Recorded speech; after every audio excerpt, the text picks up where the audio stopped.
nosotros. Bueno, a ver, ministro, si quiere nada más una sola pregunta, porque a mí me genera mucho ruido, de verdad, mucho ruido. Entiende el presidente de qué se trata, lo ha comentado en Palacio, pero la primera pregunta que se hace o que se presenta ayer de las encuestadoras de las Heras, de Motecnia, de ENCOL, de la Comisión de Encuestas, a la pregunta es, ¿estaba usted enterado o no de esto, de la iniciativa de la reforma al Poder Judicial? De las Heras dice el 49% no. ENCOL, 54% de los encuestados no. Comisión de Encuestas, 51% de los encuestados no. Por cierto, Sofía, a ver si me ayudas. Sí, número de entrevistas. Más o menos unas 1.195 para De las Heras, 1.202 para ENCOL, 1.458 para la Comisión de Encuestas, un nivel de confianza del 95%, un margen de error de más o menos 2.8, 2.9%. Sale, perfecto. A mí me parece muy alta la cantidad de personas que no conocen que hay una iniciativa.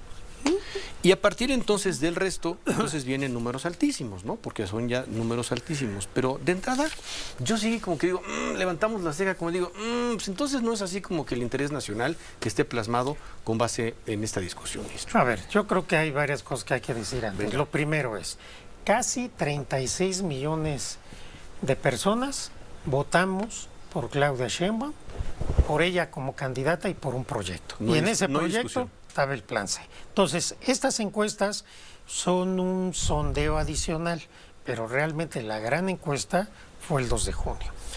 Y yo, como todos los números, depende cómo los veas, para mí no es un número bajo que la mitad de las personas sepan de una iniciativa de reforma al Poder Judicial. Pero lo que sí es muy importante es cuando le dices, por lo que sabe o he escuchado, considera necesario que se lleve a cabo una reforma, 77%, 83% y 81% dicen que sí. Entonces, puedo yo conocer o no la iniciativa del presidente, pero sé como ciudadano, como ciudadana, que se requiere, que es necesaria una reforma al Poder Judicial. Entonces yo creo que eso es importante. Y también los números de la encuesta por la elección popular de jueces, magistrados, ministros, también es alta. Entonces yo creo que estos números pues vienen a corroborar que la gente no está satisfecha con su sistema de justicia y que sí quiere una reforma al Poder Judicial. Y que está convencida que esa reforma tiene que pasar por la elección popular, que es algo que ha estado debate ya por más de un año en México. Ahora, se lo voy a preguntar, ministro, porque Sí. una y otra vez, y hoy en la prensa me parece que es Raimundo Rivapalacio quien lo plantea, dice, sí, Pero Raimundo ya dice que la ríe. verdad no importa. Ya sé que por ya qué se dejó de ríe, perder ya sé por qué se ríe. importancia Pero la reforma. hay algo en lo La que... verdad ya no tiene importancia, dice Raimundo Rivapalacio. Después de eso, pues a ver qué fantasía escribió. No, mire, es más bien una opinión porque más de alguna persona ha planteado, lo ha opinado, ¿no? Y a lo mejor no con mucha falta de razón. Esta reforma tiene el odio de López Obrador a la Suprema Corte de Justicia de la Nación. Él piensa que por una circunstancia, porque usted no pudo extender su mandato por 2 años, es su opinión. Pero, pues hay quien piensa que efectivamente es una intención del presidente por lastimar de alguna forma a la Suprema Corte, a esta Suprema Corte de Justicia que no hizo quizá lo que él quiso. A ver, primero. Que viene del odio. Los 2 años de extensión de mi mandato, no se olviden, yo fui el que declinó, el que al final declinó. declinó, sí. ¿Por qué al final? Porque era importante que se concluyera la reforma judicial, que pasaran los tiempos para impugnarla y porque hubiera sido muy imprudente y hubiera puesto en riesgo la reforma judicial si yo lo hacía antes.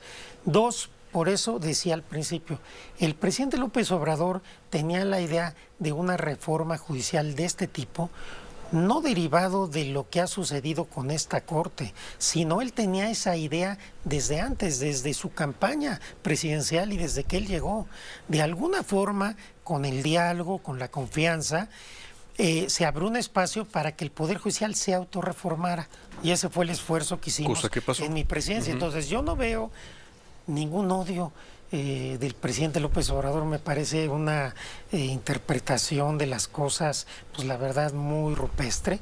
Lo que veo es una visión de él, de que se está dando cuenta que tenemos un poder judicial que ha beneficiado a las élites, que está aliado con la derecha y que no está siendo funcional para llevar justicia al pueblo de México.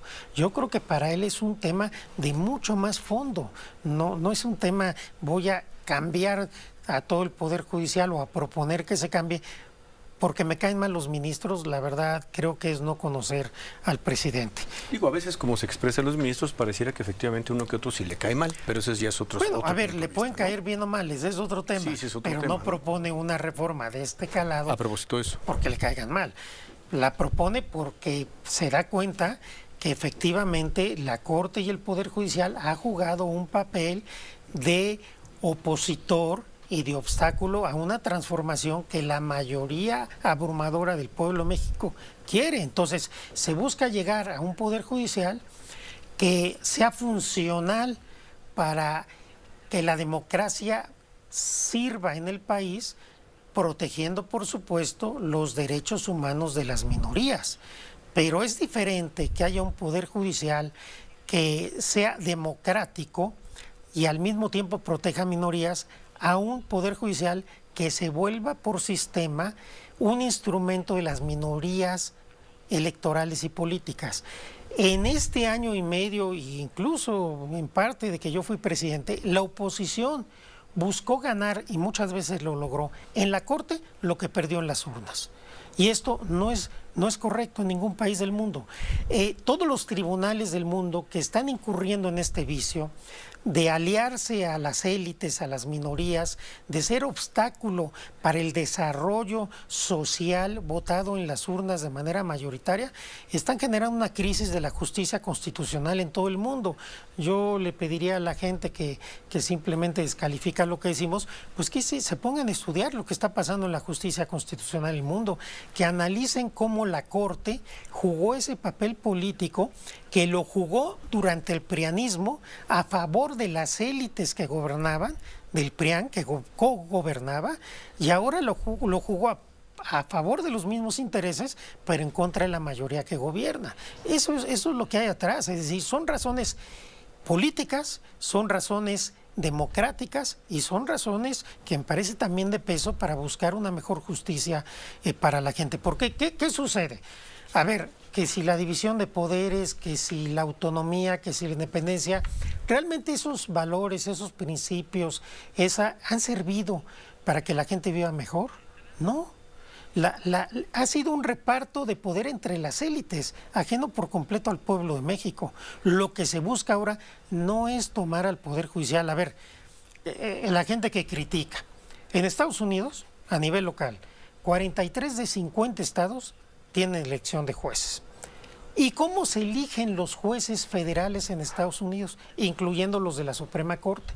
El presidente de los Estados Unidos nombra a una persona, mujer o hombre, y lo tiene que ratificar el Senado por mayoría simple. Imagínense que nosotros propusiéramos eso, que la presidenta de la República nombra a todo el Poder Judicial Federal. Sería un verdadero escándalo. No, lo que estamos nosotros proponiendo es una vía democrática, no una vía para tomar el control del Poder Judicial. Digo, evidentemente habrá que entrarle al fondo ya de quién va a proponer, ya sabemos una propuesta, el Senado, la presidencia, pero sobre todo creo que el tema de los candidatos. ¿Qué asusta?